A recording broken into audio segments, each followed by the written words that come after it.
Howdy, Outposters. How are you doing? It's good to see you. Welcome.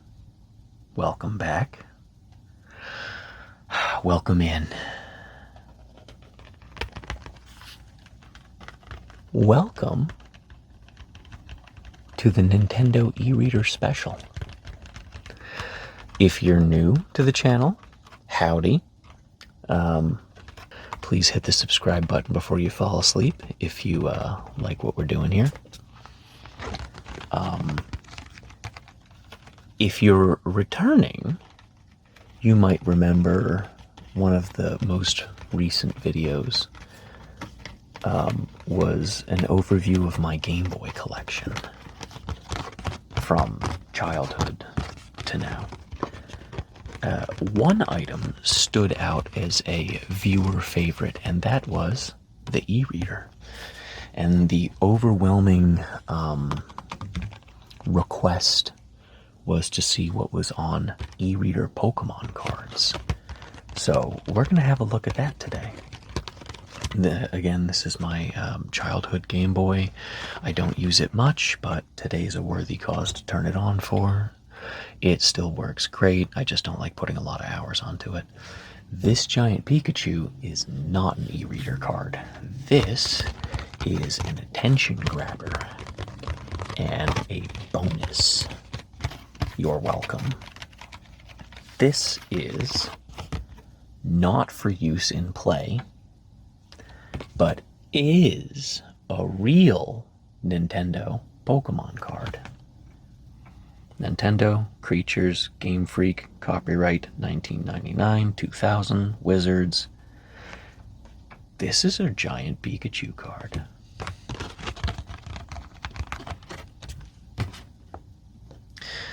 I have a lot of Pokemon cards, or had. I had a massive, oh no, 25-year-old Pokemon card collection that I've been collecting since like the first grade. In 2019, 2020, I went through my collection and realized how much some of the cards were worth, and sorry, that was a lot of really loud helicopter. Where was I? Something about I had a lot of Pokemon cards. I was the weird kid that bought a ton of them and never played with them, so they're all in perfect condition. Realized they were worth a bunch of money during 2020-ish. Sold all the ones that were worth a lot of money, and now all I've got left are the ones that were not worth my time to sell, which is most of them. But all the really cool ones are gone. The really, really cool ones I still have, because there's an intersection of worth and sentimentality and just wanting to keep bits and bobs instead of having it be liquidated, that I did keep quite a few cards that were sentimental to me or important, or I thought would be worth more in the future. But for the most part, I'm left with a couple thousand of the more recent and less valuable cards. I never went out of my way to collect e-reader cards, and I was probably winding down collecting about this era of Pokemon cards, which would have been 2003, 4, something like that. So I don't have a whole lot of e-reader cards, but I feel like this is enough. It's still too many for us to scan today, so I'm just going to select probably like 10 or so cards from my little collection here. I'm going to, what I just did there was lay them all out so you can get a good look at all of the cards in this collection. All of the cards in this stack. Now I'm going to go through them and sort them into pack varieties, because I believe there might be inconsistencies from year to year in how much effort was put into the data in the e-reader for these cards. So we'll pick out 10. We'll give them a good scan. I'm going to let you know ahead of time that I'm going to turn the audio on so that we can get a listen to it, and then I'm going to turn it off. So if you don't like the audio, it will go away fast. It's just for archival purposes.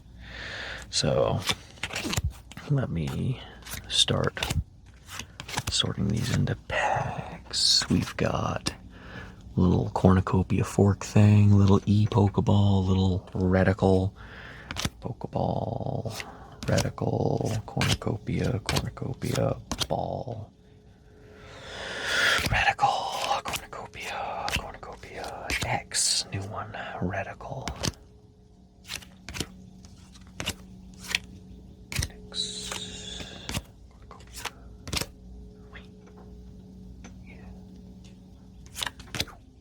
ooh, new one. Yeah.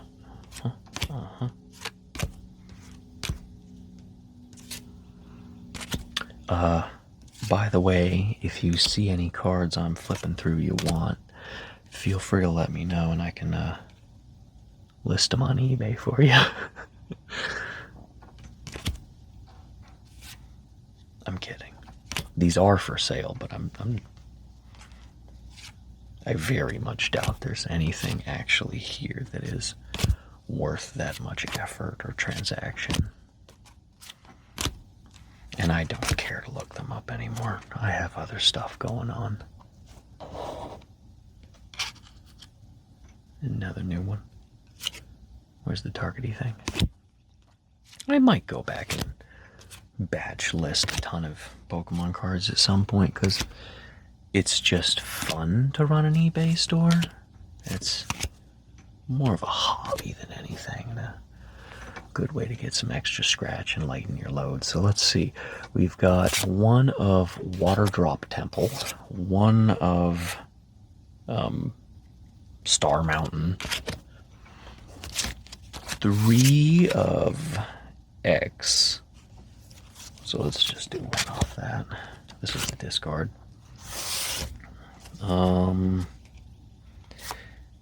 Yeah, we're just gonna do like one per assortment, because we don't really need to.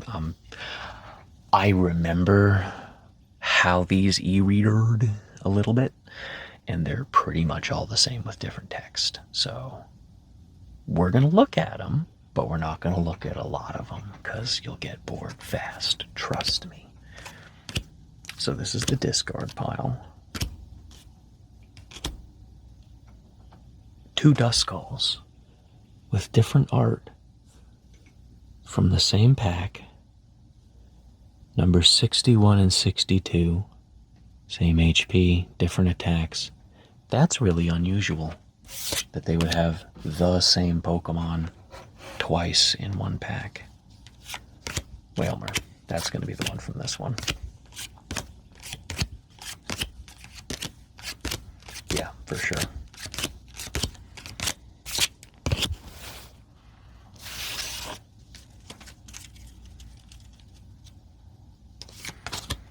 No, what am I doing? That's the discard. Cedar's a maybe. That one's a maybe. That one's a no. No.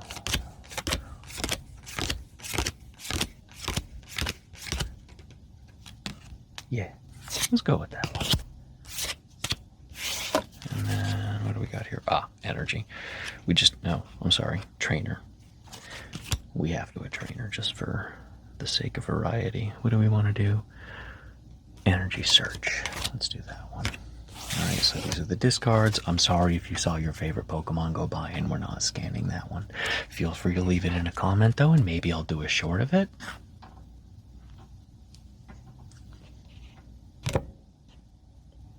You better be subscribed if you do that though. I'm just saying. Alright, so we've got 1, 2, 3, 4, 5, 6 cards. Let's get the old e-reader fired up.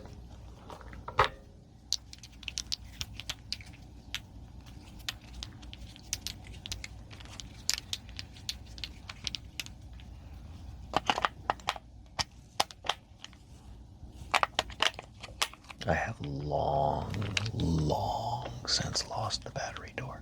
You just kind of learn to play it like that. Never in my life do I play it like that. I don't know why I did. It felt nice. You just play it like that.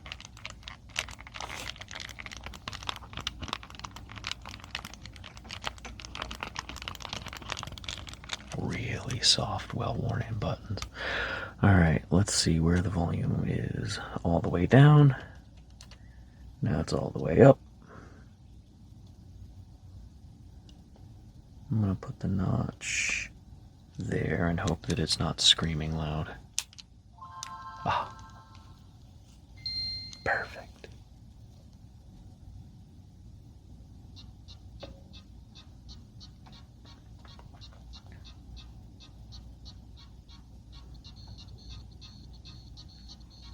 Got some nice jazzy little start screen and menu music.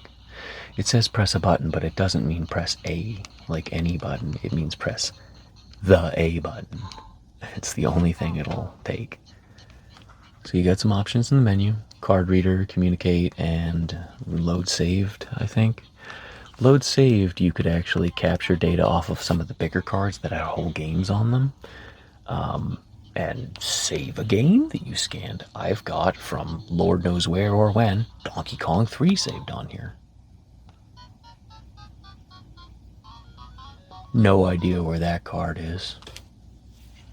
I do remember having a set of cards that loaded on NES games. They might have just come with this, or they might have been in like a Nintendo Power magazine. I can't remember. Also, I really hope you can see the screen. This is like the third time I'm filming this video for various reasons that I'm not going to think about, or I'll stop smiling. Yeah, so you got some Donkey Kongs. You gotta reset to get it out of the game mode. HAL Labs, forgot about that. That's I believe the same people who made the Kirby games, definitely for the Game Boy. Alright, so that's an overview. You got a good idea of what it sounds like. I'm going to turn the volume off now. We're going to scan these cards, take a look at what they do. Actually, you know what? Hold on. Let's scan one card with audio.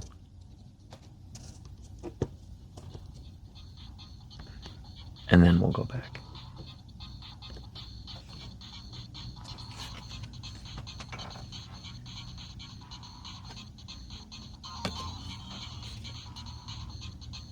Ooh, that was funky.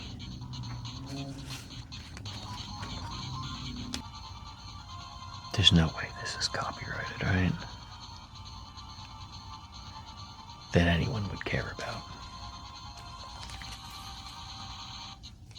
And it loops. Okay. We'll start out with Whalmer, and we'll end with the trainer card, I think.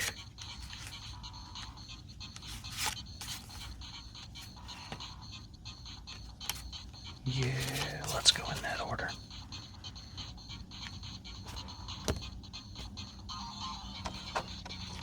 Very funky, very nice. All right, audio's over. Prepare to sleep, or tangle, or just chill. If you're just chilling, the music's probably not bothering you, though. I said we were going to scan a card with the audio on. I give up. No, I don't. Alright, here's what scanning sounds like.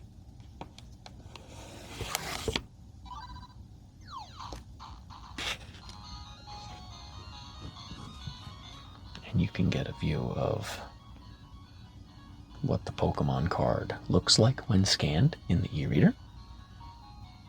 And now we're done with the audio. That was it.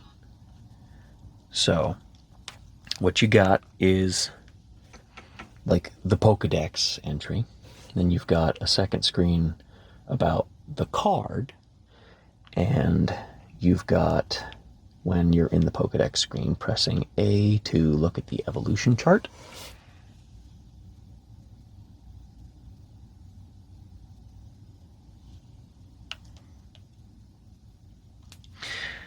And then when you're in the card information screen, there is a button to open up dictionary definitions that are not consistent in the way they're implemented, to say the least. For example, in this Whalmer card, there is none. So a button on the second screen does nothing. So what we got here, Whalmer, number 99, ball whale. I believe that is type ball whale. If you feel so inclined to leave a joke in the comments about ball whale, I can't stop you. Height 6'7". Dang boy, huge. I guess it is a whale. Weight 287 pounds. I always thought they were like fat dog sized. That's like 5 fat dogs. Area, Ruby and Sapphire, Slateport City, Lily Cove City, Route 103, etc. And then over on the card information screen it says, Whalmer can store water inside its body to transform itself into a ball for bouncing around on the ground. By filling itself up with more water, this Pokemon can elevate the height of its, gotta scroll, bounces. That's wacky. Alright. And then when you be out, you just go back to the e-reader menu. So, there's that one.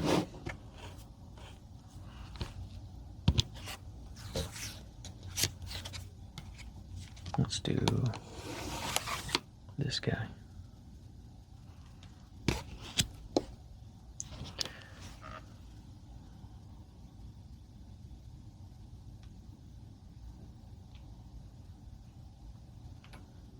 Try and make sure you can get a good view of this.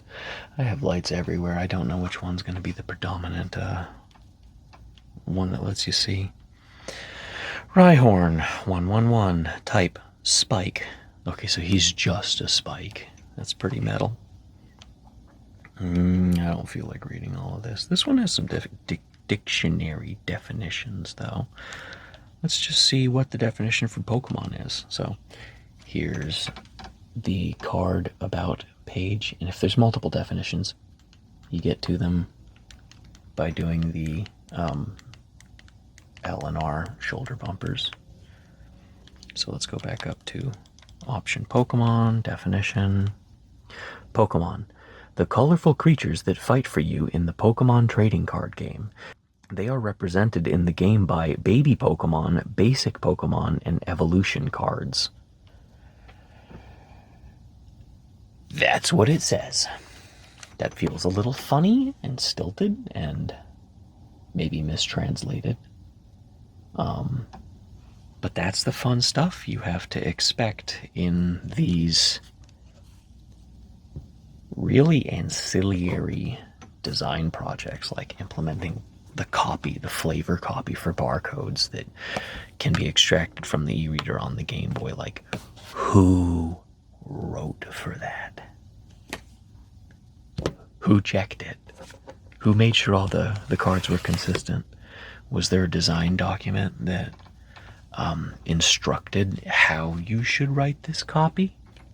Lord only knows. It certainly doesn't seem to be consistent from card to card. Meowth, number question marks. Type scratch cat.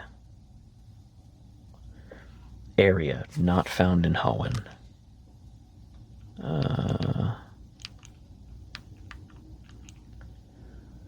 It is fascinated by round objects. It can't stop playing with them until it tires and falls asleep. Cute. The glossary word in this one is retreat, which says what the action of retreating is in the Pokemon card game. So, be out of that. As you can see, like I said, all of the cards visually look pretty much the same in the e-reader. Hold on, we got that one through, but let's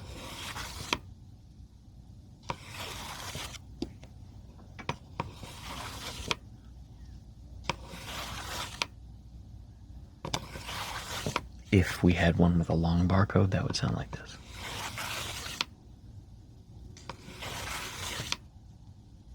I wish I knew where any of those were. I thought I had some Pokemon card ones. Those are probably the ones that sold, if any of the e-reader ones sold. So here we've got Horsey. Number 111, flavor text. When they're in a safe location, they can be seen playfully tangling their tails together. That's cute. I'll get a good look at that.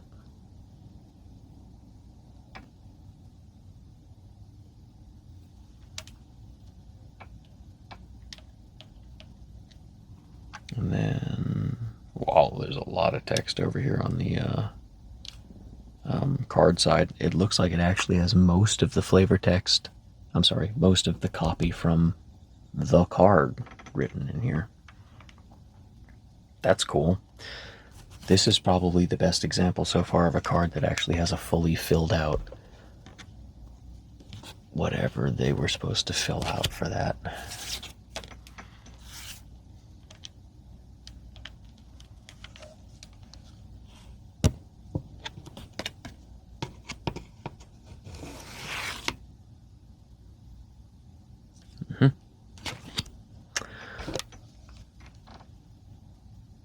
Fortress, number, question marks, type, bagworm, area, not found in Hoenn.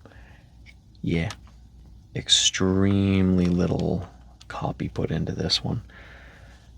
Its entire body is a shield. I don't care. Yeah, a lot of flavor text.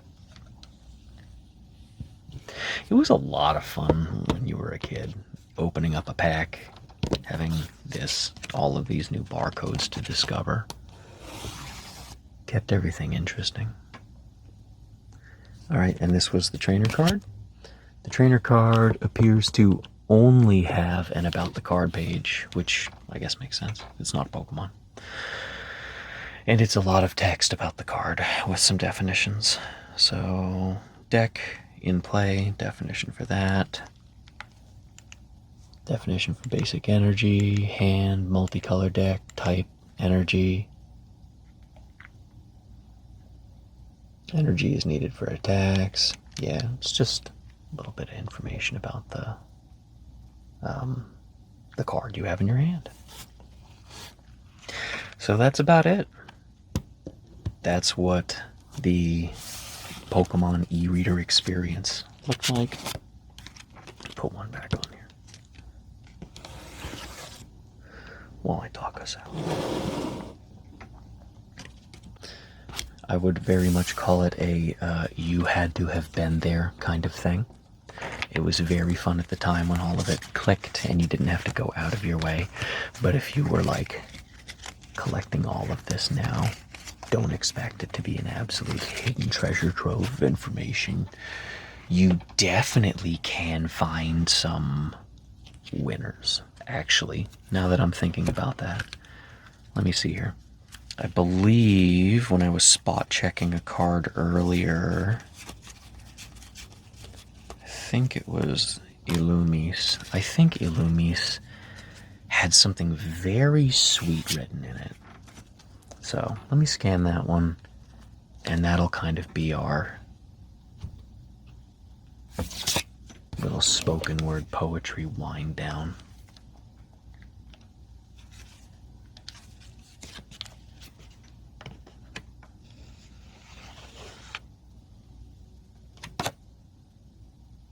Apparently you can scan it from either direction too.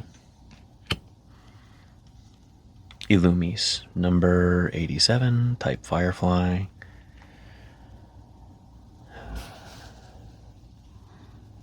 Illumise attracts a swarm of Volbeat using a sweet fragrance. Once the Volbeat have gathered, this Pokemon leads the lit-up swarm in drawing geometric designs on the canvas of the night sky.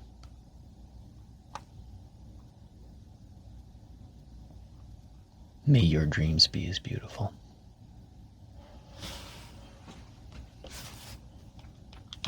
That is it for the e-reader.